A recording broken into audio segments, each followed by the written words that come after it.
Bonjour. Aujourd'hui, je voudrais vous parler de bioénergie qui étant la gestion de l'énergie biologique.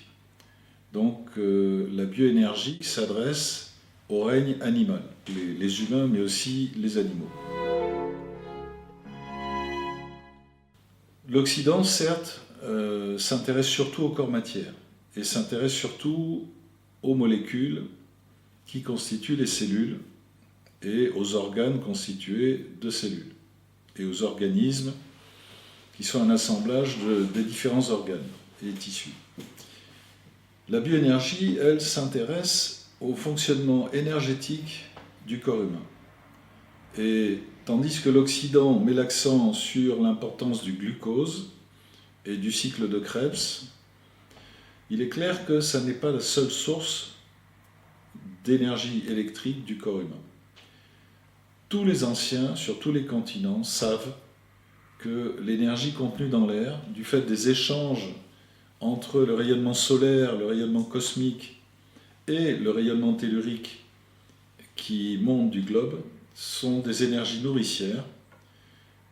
L'énergie cosmique est devenue positive en traversant une couche d'atmosphère qu'on appelle ionosphère, précisément parce qu'elle ionise ce rayonnement. Et ce rayonnement positif, cosmique, fait surgir du sol un rayonnement tellurique chargé négativement au plan électrique. Ces molécules, les molécules d'air qui sont prises entre ces deux flux, se chargent de cette énergie naturelle, cosmique et tellurique. Ce phénomène est connu depuis la nuit des temps.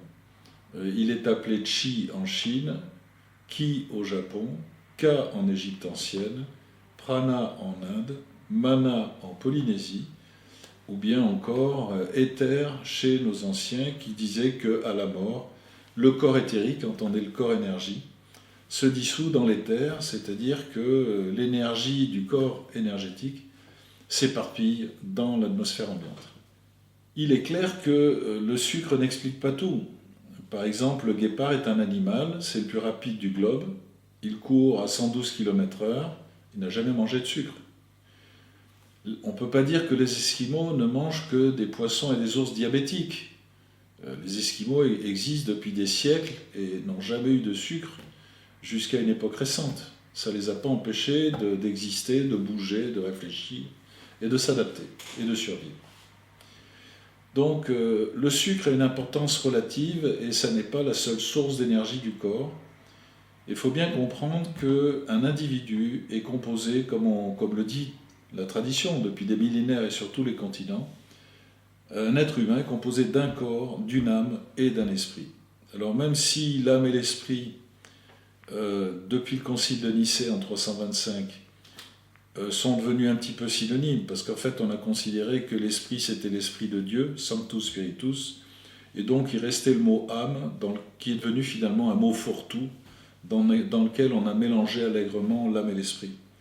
Mais l'âme en réalité c'est le corps énergie qui nous anime et qui donne naissance au règne animal. Et cette âme, elle se gère au plan énergétique. Et justement la bioénergie ou la bioénergétique a pour objet de réguler l'énergie de nos corps énergétiques, c'est-à-dire de l'âme au sens ancien du terme.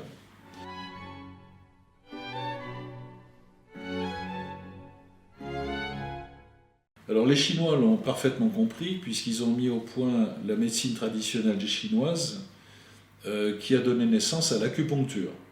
Et donc les Chinois vont travailler avec des aiguilles sur des points d'acupuncture, eux-mêmes situés sur 12 paires de méridiens énergétiques qui aboutissent à des points Ting aux extrémités des mains et aux extrémités des pieds.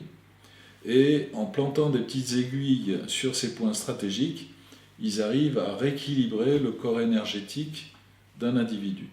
Les magnétiseurs le savent également, puisque les magnétiseurs, par imposition des mains, transfèrent l'énergie cosmotellurique qu'ils captent en la distribuant aux personnes malades. Donc que ce soit les acupuncteurs ou les magnétiseurs, qui existent depuis des milliers d'années, ces deux activités travaillent sur le corps énergie qui est constitué de plusieurs biochamps.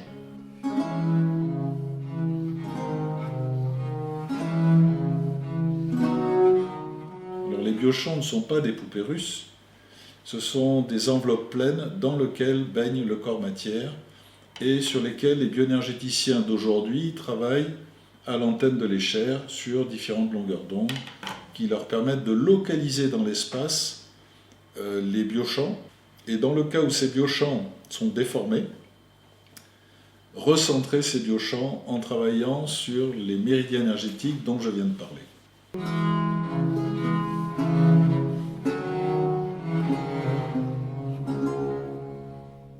Ensuite, le bioénergéticien emprunte des informations que nous ont léguées les hindous et la médecine ayurvédique. En Inde, on parle des chakras, qui sont des tourbillons d'énergie, des vortex, et notamment sur les 7 chakras principaux que sont le chakra de la couronne, chakra coronal, le chakra frontal, le chakra laryngé, le chakra cardiaque, le chakra solaire que nous appelons plexus solaire, le chakra sacré en dessous du nombril, et à la base, le chakra coccygien. Et ces tourbillons d'énergie sont là pour pomper l'énergie du cosmos pour le chakra coronal, pomper l'énergie tellurique par le chakra coccygien, en sachant que le point 1 du circuit rein est placé sous les pieds et pompe également l'énergie tellurique. Et les chakras intermédiaires, parmi ces 7 principaux, parce qu'il y en a d'autres, servent à apporter de l'énergie à ce corps énergétique et assurent l'interface entre le corps matière et son environnement. Donc le travail du bioénergéticien va être de recentrer, on va dire l'âme au sens ancien du terme.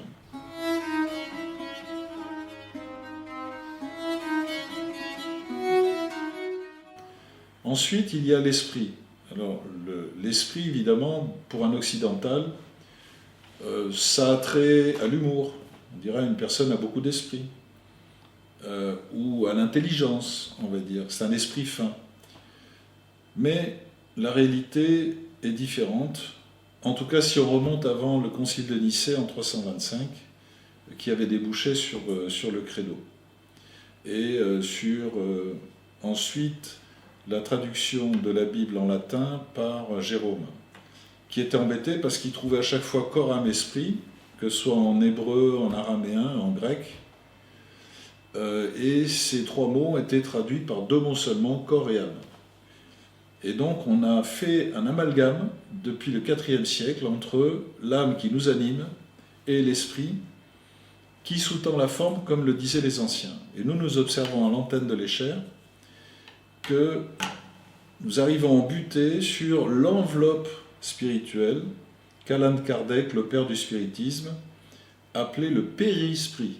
Donc ça n'est pas l'esprit à proprement parler que nous détectons, c'est ce corps énergétique sur lequel nous venons buter à l'antenne de l'échelle et qui est le véhicule de la conscience individuelle. Et donc, on s'aperçoit, en bioénergétique, qu'on peut avoir recentré l'âme avec une meilleure énergie, mais sans pour autant avoir recentré nécessairement l'esprit si besoin.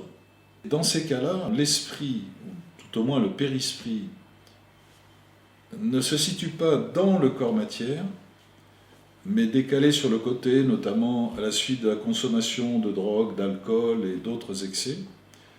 Donc voilà, nous avons un éclairage nouveau, mais qui correspond d'ailleurs à la tradition. Et nous savons qu'un individu qui est centré corps, âme, esprit, a les yeux en face des trous, ne marche pas à côté de ses pompes, est en bonne santé physique et mentale.